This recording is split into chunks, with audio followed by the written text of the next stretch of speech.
வணக்கம் நண்பர்களே. தான தர்மம் இந்த வார்த்தையை நம்ம அடிக்கடி யூஸ் படுத்துவோம்.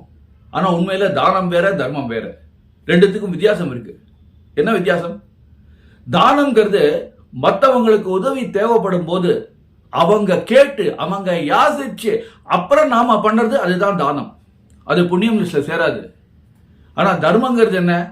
மற்றவங்களுக்கு உதவி தேவைப்படும் போது அது அறிஞ்சு அவங்க கேட்காமலேயே நாம பண்றது, அதுதான் தர்மம். அது புண்ணியம் லிஸ்ட்ல சேரும். எப்படின்னு கேட்குறீங்களா? இதுக்கு ஒரு கதை இருக்கு. மறுபடியும் மகாபாரதத்துக்கு தான் போறேன். மகாபாரத போர்ல கர்ணன் அடிபட்டு கிடக்குறான். அவன் உயிர் போல. ஏன்னா அவன் இதுவரையும் பண்ணின தர்மங்கள்னால, அதனால சேகரிச்ச புண்ணியங்கள் அது அவனை காப்பாத்திட்டு இருக்கு. அவன் உயிர் போகாம காப்பாத்திட்டு இருக்கு. அப்ப கிருஷ்ணர் வரார், அந்தனர் வேஷத்துல வரார்.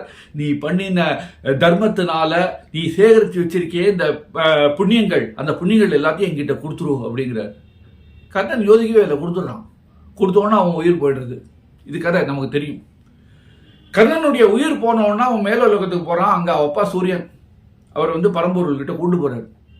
பரம்பொருள் கர்ணனுடைய கணக்கு எல்லாம் பார்த்துட்டு சரி ரைட், நீ சொர்க்கத்துக்கு போ அப்படின்னு.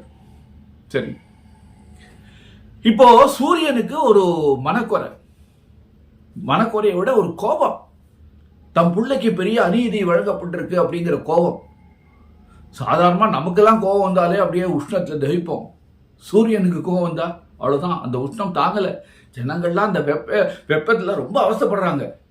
இதை பார்த்த உடனே பரம்பொருள் அவர்கிட்ட என்னப்பா, என்ன வாட் இஸ் யுவர் ப்ராப்ளம், உனக்கு என்ன பிரச்சனை சொல்லு அப்படிங்கிறார். அப்போ சூரியன் சொல்கிறான், என் மாமன் போரில் இறந்தான், அது விதி, நான் அதை ஒத்துக்கிறேன். ஆனால் அவனுக்கு அநீதி வழங்கப்பட்டிருக்கு. அநீதி வழங்கப்பட்டிருக்கா? எதை வச்சு சொல்கிற அப்படின்னு பரம்பொருள் கேட்குறாரு. அப்போ சூரியன் சொல்கிறான், இது போல் அவன் உயிர் ஏன் போகாமல் இருந்தது? அவன் பண்ணின புண்ணியத்தோட பலன்கள்னால்தான் அவன் உயிர் போகாமல் இருந்தது. அந்த பலன்கள் எல்லாத்தையும் கடைசி நிமிஷத்தில் கிருஷ்ணர் கேட்டு யாசிச்சு வாங்கிட்டார். சரியா?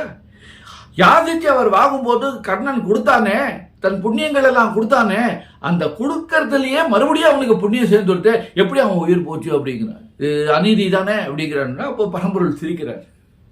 இது வழக்கமா எல்லாருக்கும் வரக்கூடிய சந்தேகம்தான், உனக்கும் வந்திருக்கு. இது அப்படி இல்லப்பா. நீ இது வரைக்கும் கர்ணன் சேகரித்து வச்சிருந்தது எல்லாமே தர்மத்தினால கிடைச்ச புண்ணியங்கள். ஏன்னா மற்றவங்க கேட்காமலேயே அப்படி வாரி வாரி வாரி வாரி கொடுத்துருக்கான். அதோட பலன் தான் இத்தனை புண்ணியங்களை சேகரித்து வச்சிருக்கான். ஆனால் இப்போ இந்த கடைசி விஷயத்தில் கிருஷ்ணர் கேட்டார், யாசிச்சார். என்ன யாசிச்சார்? உன் புண்ணியத்தெல்லாம் கொடு, இதுவரையும் நீ சேகரித்து வச்சிருக்கிற புண்ணியத்தெல்லாம் கொடுன்னு யாசிச்சார். அப்புறம் தான் கர்ணன் கொடுத்தான். ஸோ இது தர்மம் இல்லை, இது தானம். தானத்தினால நீ என்னத்தை கொடுத்தாலும் அது புண்ணிய லிஸ்ட்ல சேராது அப்படிங்கிறார். அப்போதான் சூரியனுக்கு புரியுறது, ஆஹா இதுல இவ்வளவு விஷயங்கள் இருக்கா, தான தர்மம் இதுல இவ்வளவு விஷயங்கள் இருக்கா அப்படின்னு. அப்போதான் நினைச்சிருக்கிறார், கடவுளுக்கு தெரியாதா? கடவுள் தான். அவர் தானமும் அவர் தான், தர்மமும் அவர் தான், அதை செய்விக்கிறதும் அவர் தான், எல்லாமே அவர் தான். அதனால அன்பர்களே, நம்ம வாழ்க்கையில முடிஞ்ச வரைக்கும் தர்மம் பண்ண நினைப்போம். தர்மம்னு ஒன்று ஏதோ பெரிய லெவல்லன்னு நினைக்காதீங்க.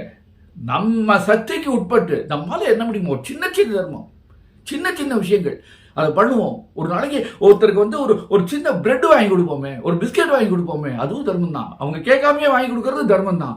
நம்ம பண்ணினா அப்படியாவது கொஞ்சம் கொஞ்சமா நம்ம புண்ணியத்தை சேர்த்துப்போமே. சரிதானே? மறுபடியும் இன்னொரு இன்ட்ரெஸ்டிங்கான விஷயத்தோட உங்களை சந்திக்கிறேன். அது வரைக்கும் உங்ககிட்ட இருந்து விடைபெறுவது உங்க SL நானோ. வணக்கம்.